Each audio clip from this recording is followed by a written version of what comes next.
Hi, my name is Allison Martin, and I'm here today to persuade you to do more self care. To start off, I will introduce you to my audience.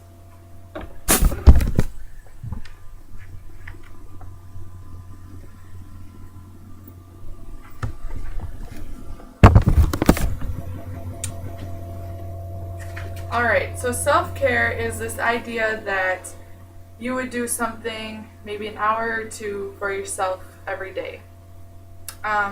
I believe that all working people, whether you're going to school or you're working or you're a parent, should be allowed every day to do this 1 to 2 hours of self care. Oftentimes, people don't know when they're becoming distressed, and distressed is this idea that you're feeling sad or you're guilty or your emotions, bad emotions, things like that. And a lot of the time, people don't know when they're becoming distressed, so they just kind of push those feelings off. I know through studying human services that without self care, we would become detached from reality and we become sad with hearing the stories. But with self care, we overcome all of that. So that's why I'm here today to explain to you that how important self care is. First of all, without self care, your family's at risk.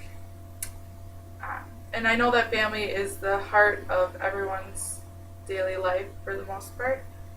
And according to the US News, research shows that kids eat more fast food when their parents perceive themselves as being stressed on a scale of 1 to 10. And the average stress score was 5.8. That's almost half the data.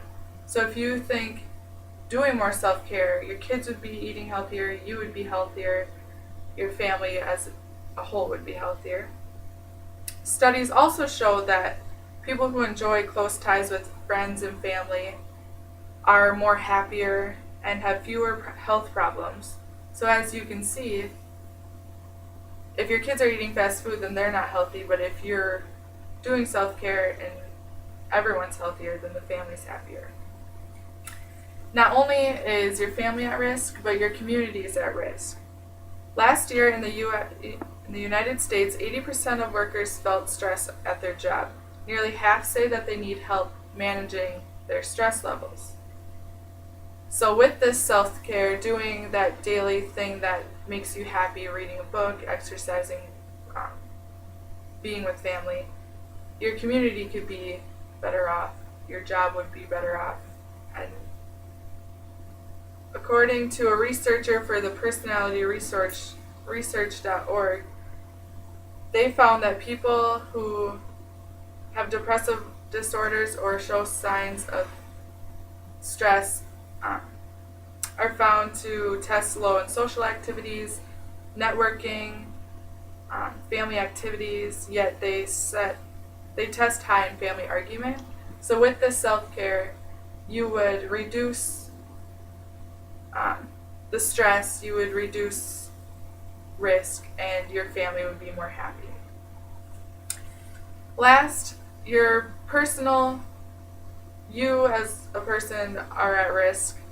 In 2010, there was 38,000 deaths in a population of 300 million people.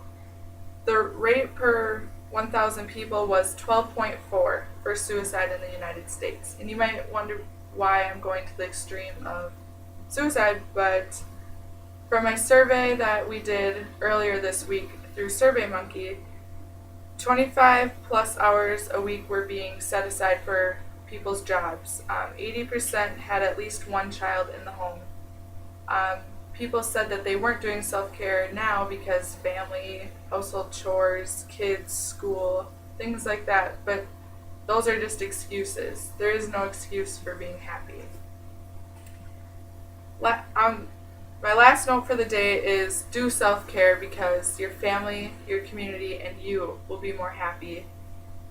And if you just do the 1 to 2 hours a day without doing what your kids want you to do or your demands of school want you to do, but just do something for you, everything will be better. So I guess self-care can be your escape from reality, and who wouldn't want to escape for a little bit from what they live now? So that's it, and I hope you do more self-care. Is there any questions? No questions? All right. Well, thank you for coming, and